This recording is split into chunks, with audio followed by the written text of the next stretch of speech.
Hello everyone, today we're here with another episode of Blue Couch Conversations with CCPD. Today we have two guests from the NCIS here, and I'm going to allow them to introduce themselves.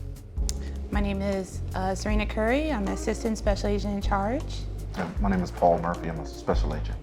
I am your host today, Justin Moss. I am a sophomore criminal justice major from Baton Rouge, Louisiana, Louisiana's capital. So I understand that you two are here in town today for the Noble Conference. If you don't mind, can you share what is Noble? Noble, founded in 1976. Around that time, the idea was there was an uptick in crime, violent crime, amongst urban centers around the country. So 60 senior level law enforcement executives from 55 different cities got together to try to address the crime. Well, what happened was, as they started talking about the issues, they realized that we can actually influence some big change through the criminal justice system as a unified voice. So what started as a symposium ended up being a charter meeting for Noble, and 48 years later, here we are. So it's a platform for leaders from all over to bring ideas together, but also to kind of train up the cadre as senior leaders. Mm-hmm. Okay, that is amazing. I actually will be attending the Noble Conference for the first time this week, so Okay. I look forward to getting the experience and going to see more of what it's all about. Mm-hmm. Okay, so I know that everyone is familiar with the NCIS show and I know there's NCIS New Orleans, and I think it's one in Chicago maybe. Is it anything like the show? No, sad to say it is not. I wish it was, because then we would solve investigations in an hour, 45 minutes without commercials. However, it's a whole lot more paperwork. I think the only thing that I can actually say, like, the show does get right, is when the team actually comes together and solves the crime, right? Okay. So we have offices all around the world, and that aspect of a team coming together and each person has their specialty, that is actually something that is realistic for the NCIS show. So you heard it here first. Some of the aspects are kind of relatable in the realistic field, and some things are fabricated for television. Mm-hmm. Like, I was kind of looking for LL Cool J to walk through today, but he's not with us. No, so you got me, sorry. and I'm glad to have you. Would people be surprised at the wide range of jobs available? Yes. Everybody always thinks of NCIS or any type of law enforcement that you have to have a badge and a gun. Mm-hmm. You don't have to have a gun or a badge to be a part of NCIS. We have professional staff that if your go-to thing is keeping me in check with all of my administrative smorgasbord of just administration tasks, then that is perfect. But then we also have intelligence analysts. We also have forensic specialists. We also have between fleet services, we're just a mock-up and a cadre of different backgrounds that make up NCIS. So it's not just 1811 special agents, but again, there's also people behind the scenes that make our jobs so much easier. Okay, thank you for clarifying that, because sometimes you hear NCIS and you feel a little intimidated. Mm-hmm. So it's good to know that there are a wide range of jobs available for everyone, and there are different interests and levels of expertise. Mm-hmm. How does NCIS promote career growth and professional development? Diversity. Again, not just with a singular portion of what we do as special agents, but then career growth and, I'm sorry, what was the last part? Professional development. We have between, I'll say example of myself, being a special agent and in general crime, and then being able to promote up. So now I'm over offices and then hopefully promoting up even further. But that's just not for special agents. It can be career growth as well for the professional staff. Anything? Yeah, we just have a wide myriad of different duties that we do within the law enforcement side, right? So it's encouraged that an agent kind of dip their hand in a little bit just to kind of really understand the full scope of what we do. so that, when the time comes, to want to promote, you are that well-rounded person. What skills would someone need in order to apply to the NCIS? NCIS is just very well-rounded regarding with the people that are part of the team. I know agents or people that work at NCIS that used to be teachers. They used to be scientists that was in the lab one day, which surprisingly is the best interviewer because they are so much detail-oriented. They used to be victim advocates or used to be social workers. So you don't necessarily need a criminal justice degree or need that law enforcement experience to join the NCIS team. You can be anyone that has a level head, a good work ethic, and that can be able to be on call when the mission needs. Anybody can apply for NCIS. Yeah. Well, that's good to know because I know sometimes people feel that they have to have a degree in maybe criminology or criminal justice, in some cases social work. So it's good to know that there is a place for everyone if you possess those skills needed. Yeah, can I just add in that if anybody wanted to see where, like maybe you're not going to be the gun toter or maybe you wanted to go into something else, you can still be a part of NCIS. NCIS will always keep that door open. But a place that you can see where our careers are at is at ncis.navy.mil. That's ncis.navy.mil. And that link will be able to show you a little bit of everything what NCIS has to offer. Okay, so we can use that link to learn a little bit more about, see maybe photos and some descriptions. Yes. Well, I'll be sure to visit it, and I'm sure the viewers will as well. If you can you describe the training process for new agents or analysts at NCIS? So we also have an internship program. So that is sometimes with the training, because I know you were probably thinking I was going to say FLETC, right?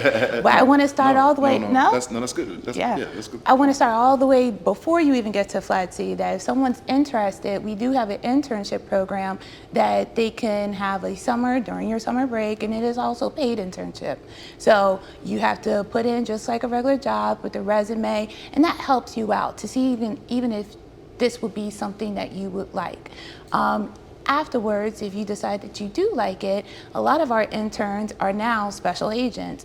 They also go to, for training, they will go to the Federal Law Enforcement Training Center, and that's in Glencoe, Georgia, or Brunswick, Georgia. And that is I want to say 2.5 months of training for for a CITP, that's a Criminal Investigation Training Program. That gets you into an 1811 series, the special agent, and then it's another add-on of 2 months. Yeah, about 2 months. For the Special Agent Training Program. And that Special Agent Training Program is all about how to become an NCIS agent.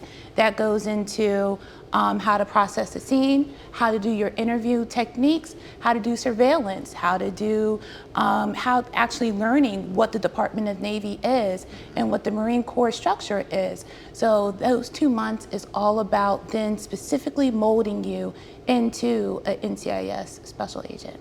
Okay. How does NCIS engage with the local community? I think that's a little bit of what we do naturally, because we want to make sure that we are bringing people into the agency that look like the local community. We do a lot of events in high schools and elementary schools, also in resource groups where people can get, such as resource services, maybe mental health, or just maybe not even think about mentally, but just maybe just services period for either food or clothing, anything type of services. But we love to go out into the community, and especially starting young at the elementary school or high schools, and actually showing that representation that I didn't have this when I was a little girl, so I want to make sure that I show it to anybody else to say, this is what you can be one day.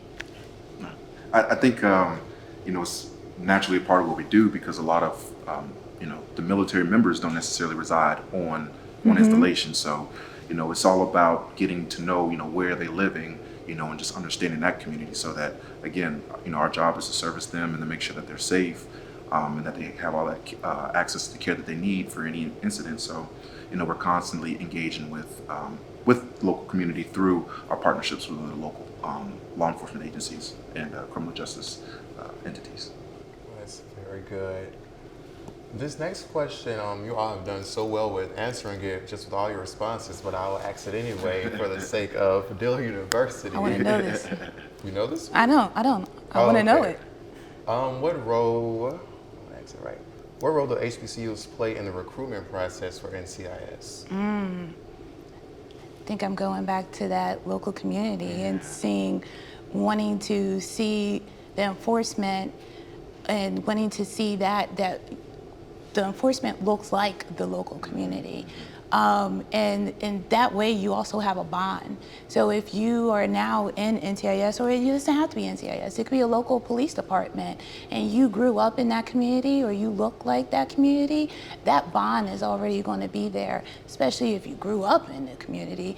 But it's just, to me, looking like the person that you are helping is so much better. And notice I say helping, yes. Right? A lot of people call cops and it's a bad day, but that cop or that law enforcement is trying to help and assist. So.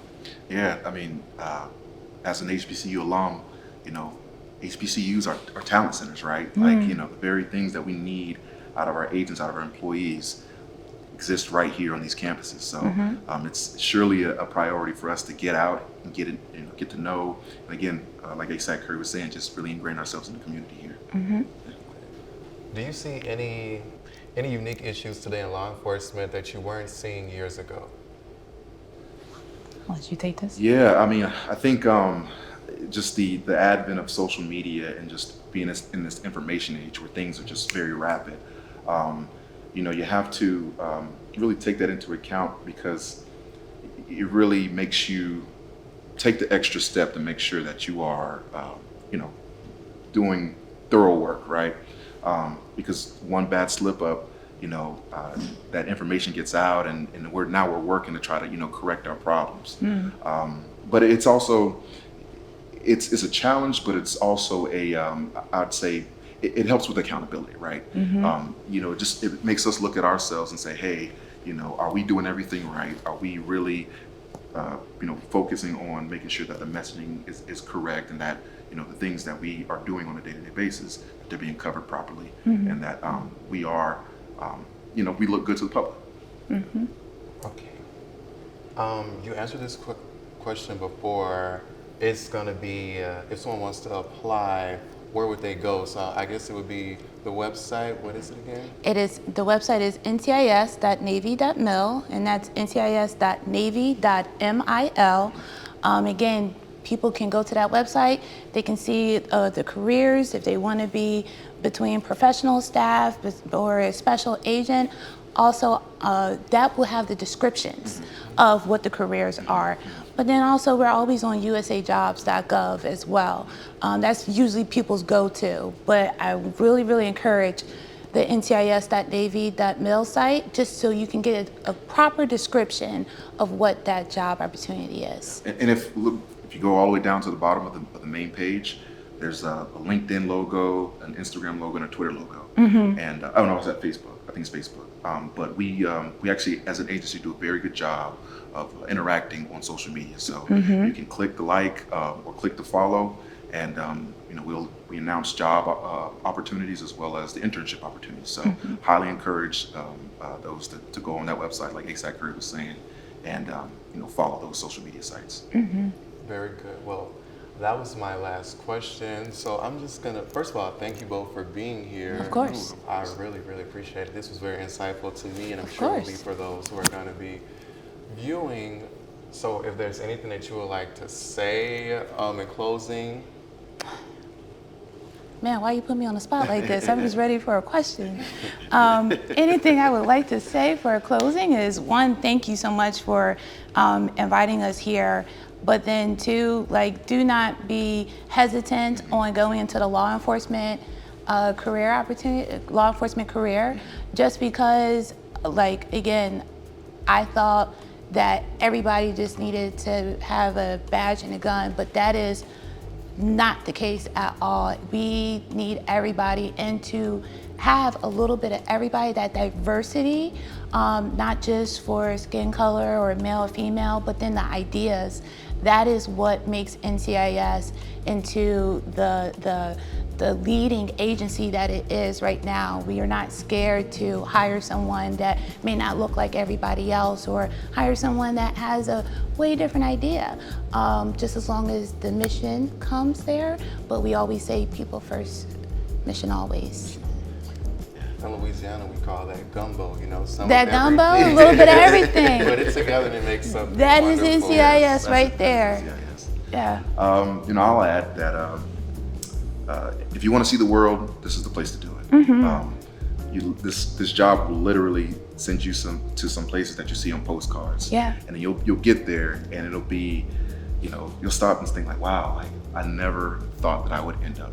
And in fact, one of the other agents who was attending our conference, he's got about maybe 19 years on, and that's his thing. He's like, I have some stories that I can tell, my friends, my family, that I just never thought that I would, be able to experience it. So again, if you have that, sense of adventure, you want to just see something new, NCIS is the perfect place for you. Hell yeah. Yeah. Well, thank you both for being here today. And I will see you all again on the next episode of Blue Couch Conversations.